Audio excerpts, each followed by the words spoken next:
You're going to meet a real estate agent who carries a concealed firearm with him to work. That's because he is selling houses packed to the gills with trash, filth, and even sometimes illegal squatters. How on earth does he move this kind of inventory? And is it possible that this is actually the kind of investment opportunity that you should consider? Here's ABC's Gloria Riviera. In the market for a mansion but don't want to pay a premium? You might want to look in Jacksonville's exclusive gated community, Pablo Bay. This is nice. Fountains, really well-kept grounds.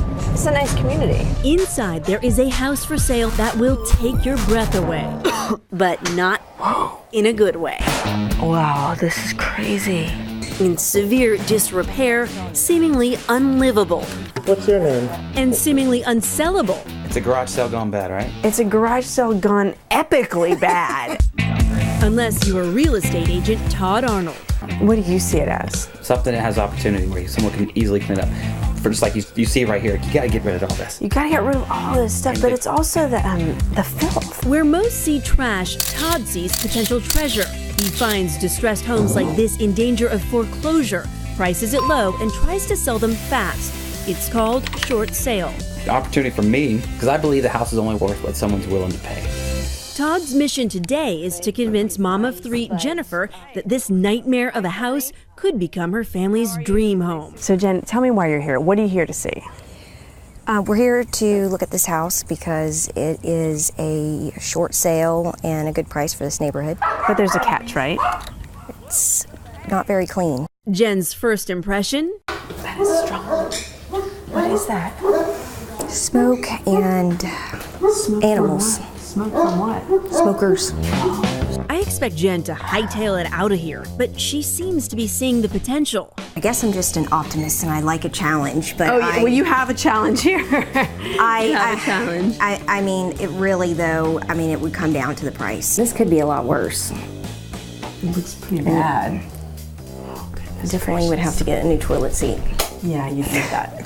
What's in here?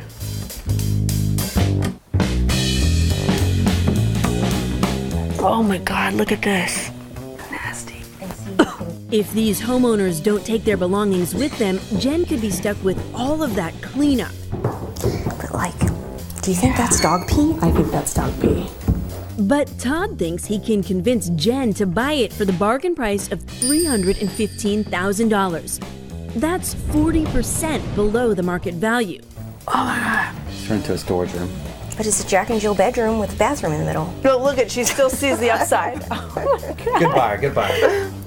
It's definitely worse the second time. Outside in the fresh air, Jen seems to have second thoughts. Well, the problems are obvious. It's full of junk, it's full of filth, and filth is feces, urine, smoke, cigarettes. All those things that you don't want your kids around. Short-selling distressed houses is a big business that's happening all across the country. In Palo Alto, this 3-bedroom home is selling for $1.8 million. Barbara Corcoran is a real estate mogul and host on ABC's Shark Tank. Yes, I am, Big Mouth. Pipe down, little man. Her take on Jen's prospective home? If I was writing an ad on this house, I'd say, buyer beware. But she does see the investment potential. It's always worth it to buy a hoarder house, and here's why. You get a 20 to 35% discount on the house, and all you have to do is do what the hoarder couldn't do. Get a dumpster and get rid of the stuff. While Jen decides on that house, Todd takes us on a tour of his inventory. His business is booming. This is Jacksonville, but this is the Orange Park side of Jacksonville. And can also be dangerous. You feel like you need to carry a gun? Absolutely. Wow. It's a dangerous business. Sometimes Todd's not sure what will be waiting for him on the inside. People could be living in this place that don't really belong there. So I like to honk my horn, let anybody that's there know that I'm here. Hello! Good practice. I like to knock on the windows, get a peek in, see if I'm not surprising anybody. This house is abandoned, and I have a hard time imagining how this bombed-out abode could become a cozy home. You think there's a buyer for this house? Absolutely, for the right price. He thinks with a little work, this $38,000 flop house could easily flip. In the short sale business, we like to call it broom swept clean. It means you can take a broom across it and you don't run across anything. The next home we visit is in a better neighborhood and looks pretty decent from the front, but what was once a backyard, Oh my Lord, what is going on back here? is now a junkyard, and the inside is packed to the gills. Homeowner Tommy Thompson says he and his wife became overwhelmed by their own collections. Why don't you just get rid of some of this stuff? Well, you'd be surprised what we have gotten rid of. If he can short sell the house fast, his family will avoid foreclosure. Tonight, Todd reports that this home has multiple offers with a contract pending. The good, the bad, the ugly, they all got to find a buyer. They're all customers. I think of them not as homes I'm selling, as buyers or sellers that I'm helping. Back at Pablo Bay, it seems Jen was able to see through the zoo inside. It has the formal dining room, but it has an eating area right there next to the I kitchen. missed the formal dining room. What was in the formal dining room? The birds. Oh, that's where the birds were. They kept the birds in the dining room. Okay, I missed that. But before putting an offer in, the experts do say buyers should do their research. There's a wild card when you buy a hoarder's house. You can't get into the basement or through the basement to see if the boiler even works, to see what the plumbing is like. You often can't get to see what the view is like because you can't get out the window.